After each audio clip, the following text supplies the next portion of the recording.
My parents were going on their annual anniversary getaway, only this year they didn't make me stay with the old lady next door. I was on my own for the first time overnight, for multiple nights. In the middle of the first night, I awoke to what sounded like heavy creaking footsteps above me.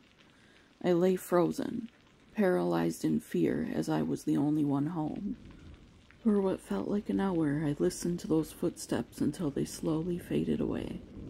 I managed to convince myself it was just the house settling, and I only heard it now because my dad's TV wasn't blaring from the den. The next day, as I was sitting alone at the dining room table with my head buried in my algebra book, I heard a door slam loudly upstairs. At first, I thought I probably left my window open again, which creates some kind of weird suction and makes the doors slam sometimes. But as I bound up the stairs to close it, I realized it was closed tightly, locked in fact. I headed back downstairs after checking the windows in my parents' room and the bathroom. That night, I fell asleep watching Jersey Shore in the den. Around midnight, I was jolted awake by the TV blaring white noise at full volume. I swooped up the remote and jammed the volume down button as if my life depended on it. But it didn't respond. So, jumping up, I rushed over and ripped the power cord out of the outlet. Once the horrible whooshing of static stopped, I thought maybe the batteries in the remote were just dead. I plugged the TV back in, tapped the power button on the remote, and sure enough, it worked just fine. The second to last night of my parents' vacation was the most terrifying. As I was brushing my teeth in the upstairs bathroom, the door suddenly closed and the lock on the handle clicked. I slowly stepped over to the door, because I was terrified someone was on the other side, waiting to harm me. No matter how hard I turned and jiggled the handle, the door remained firmly shut. Panicking, I yelled for help, although I would have freaked out if someone actually answered.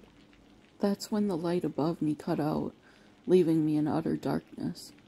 I froze, the sounds of my rapid breathing pronounced in the deafening silence.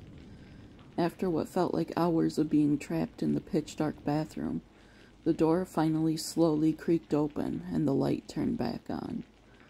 I cautiously peered out into the empty hall before sprinting to my room to grab my phone. I contemplated calling 911, but what was I going to say? "Hello, 911, a ghost just locked me in the bathroom." But I had to do something, because I knew I wasn't staying in this house another night. I texted my best friend Jess and asked her if I could stay over, gathered a few things, locked up, and biked over to her house like I was being chased by Pennywise. I didn't even knock. I rushed inside, straight past her little brother on the floor playing with his trucks, and into her room. I always felt safe there, so later that night, I drifted off to sleep with a belly full of dinner and having told Jess everything. It was like a weight had been lifted. But, what felt like just moments later, I awoke to a shadowy figure at the end of Jess's bed. The figure slowly started reaching a hand out towards me. I screamed loud enough to wake everybody in the entire house. By the time everyone rushed in to check on me, the figure had vanished and I was left trembling. Jess's mom brought me to the kitchen for a glass of milk and some cookies, while reassuring me everything was okay. She droned on about her own scary nightmares as a teen, but I knew this wasn't just a nightmare. I knew at this point something was attached to me. I stayed with Jess's family until the exact moment my parents came home. I wasn't taking chances in being caught alone in that house again. I broke down and told my parents everything. They pretended to be sympathetic and understanding, but I knew they thought I'd lost my mind. The next day, they called the minister from the church down the road to come speak to me. I couldn't tell if he was just humoring me or if he was taking it seriously, but he touched my forehead and cheeks with holy water before saying a prayer. My parents still don't believe my story to this day, but I know something was attached to me.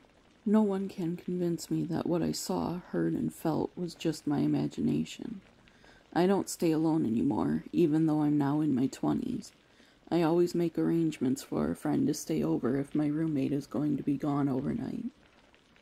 And there you have it, friends. Another terrifyingly true paranormal story. I realize I haven't announced this yet. I'm going to be attempting to upload a new story every day.